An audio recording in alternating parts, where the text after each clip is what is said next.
So welcome back to a cold and breezy day here in Florida. We got a fun little build plan. Let me show you what we're gonna do. So because we're still figuring the layout of the property and a future cabin, we don't want permanent firewood racks anywhere. This property also does flood being by the river, so we need something that we can break down and move. So in today's video, in this area here and here, we're gonna build two 8-foot firewood racks. Now, I'm gonna start by doing one of the viral, super cheap, quick to put up and take down racks that I see on YouTube.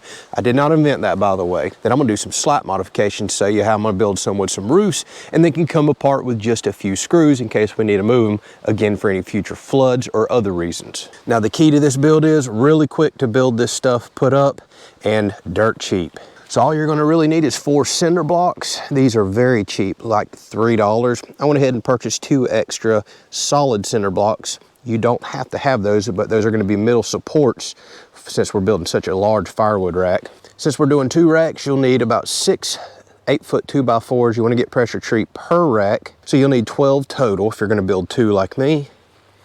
And since we're gonna do a roof, I picked up some of this corrugated tin at Lowe's. So for starters, you'll need to cut 2 2x4s in half. This is per firewood rack, into 4-footers here, and then everything else you don't even have to touch. So the first one I'm gonna show you is a simple project. All you need is a handsaw to cut a couple in half, and you don't even have to screw none of this together. Let me show you the viral build that everybody shows and how quick it is to put up.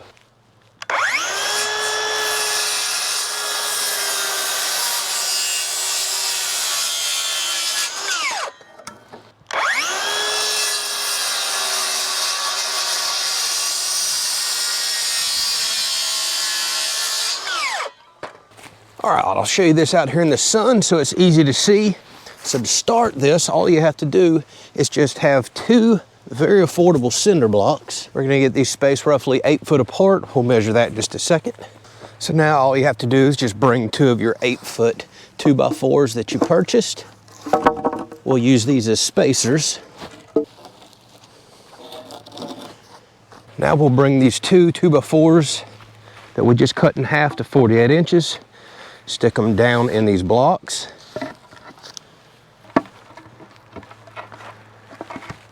Make contact with the ground so they'll be at a slight angle. Flip your 2x4s up. So as you put firewood in on the center, it weights this down to the ground, so it takes away the tippiness here because you've got so much weight pushing down on these blocks. Then you can fill this up all the way at a nice angle like this.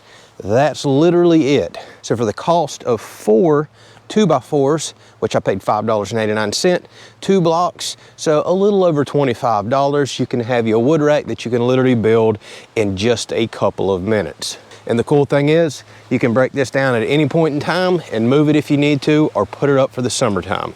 Now those other flat cinder blocks that I showed you, they were like a couple of extra dollars. You can put 1 in the middle right here. So if you're concerned about any sag, if you get a lot of green, heavy firewood in this, and you're concerned your 2x4s are gonna sag down, spend a couple extra dollars, put a block right underneath the middle, and it can't sag down. You've got tremendous support here. All right, so for just a little bit more time and a little bit more money, I'm gonna show you how we can make this even more secure, very quick and simple. And again, we're gonna put a roof on this so we can protect our firewood and keep it dry for all the campfires down here. So let's start out. We're gonna put one over here.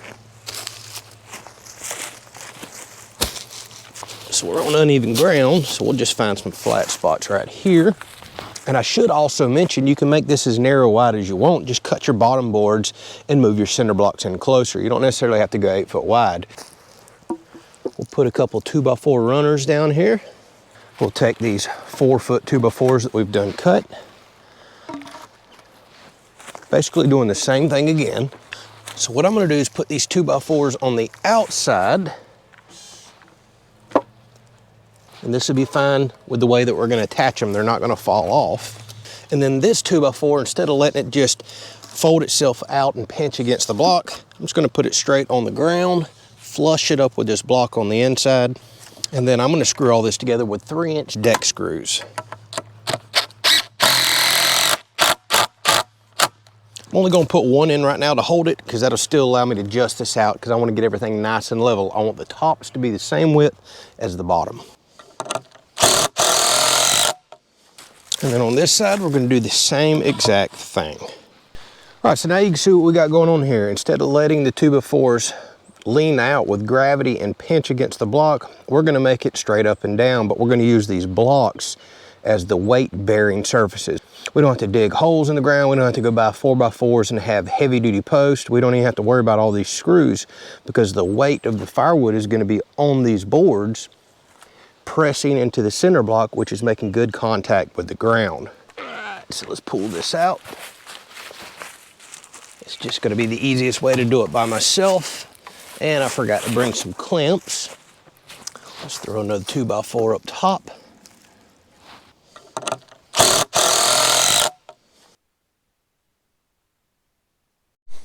All right, so since we're squaring this off and putting a roof on, I want to show y'all something on the bottom. I cut this block 15.5 inches because that's what outside of this board is to outside of this board, and everything's sitting on the center block. Again, center block's what's going to be ultimately carrying the load here.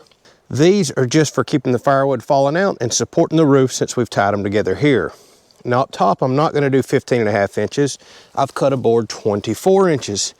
And I'm gonna cap it over the top like that. I've already done that down here.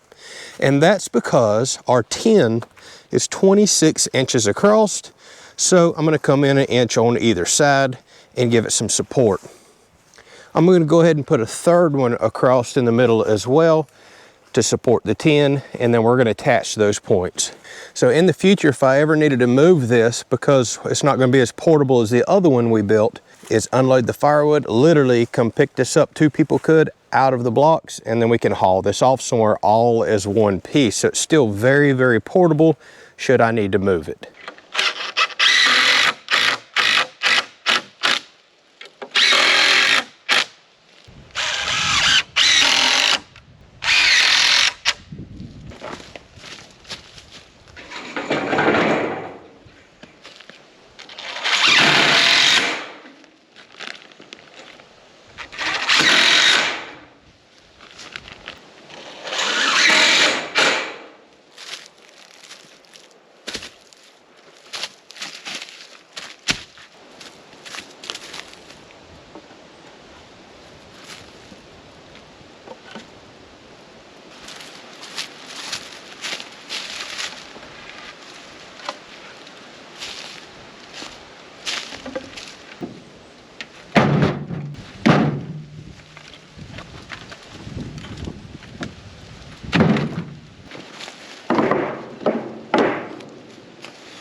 All right, this rack with the roof set up, ready to go. And yes, I know water technically should be flowing off like this direction, for example, but I don't care that it'll eventually puddle up and come off of either end.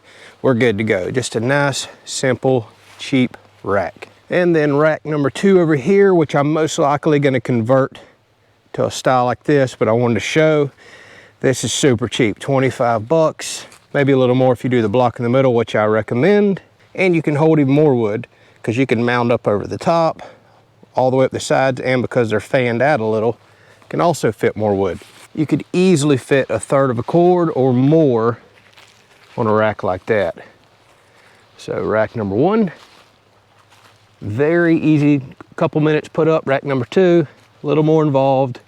About twice the cost, but still very affordable. I'm thinking I'm liking this style better. So in order to build this nice and cheap, I just used 4-foot lumber on the side, cutting a 2x4.5, 8 foot up top. And I forgot to tell y'all something. I did actually trim this to not be a full 8 foot wide, and here's why. So on all of my 2x4s, I took 3 inches off. So they're technically 93 inches, not 96. And I did that so I could have some overhang of my 8 foot piece of tin and water could roll off and not be dripping right back on all my wood. So you could leave it all 8 foot, or you can do the little extra trimming. I recommend taking 3 inches off of all of your long runs of boards, just so you can have that overhang of tin, but you can do it either way. If you also don't mind buying a few extra 2x4s, you can buy 12 footers, for example, and you can make these 6 foot tall, fitting a lot more wood in there. I kind of wish I had done that, but 2 wood racks down here is going to be quite a bit. Plus, I also stack wood in between trees up here. Now, I only stack a small amount up here because I don't want it getting wet and going through a bunch of rainstorms. But for example, I know we're going to be burning this tomorrow night whenever we come down here and do a cookout by the river. My future plans are to get a little plastic cart. We did that to have this over here out of the way. We didn't really want it up here kind of junking the area up. The racks would be great down there. And I'm just going to bring a little plastic cart down here and just bring some back and forth whenever I'm burning. I'll probably just take straight out of the cart and burn for the night, put the cart back over there.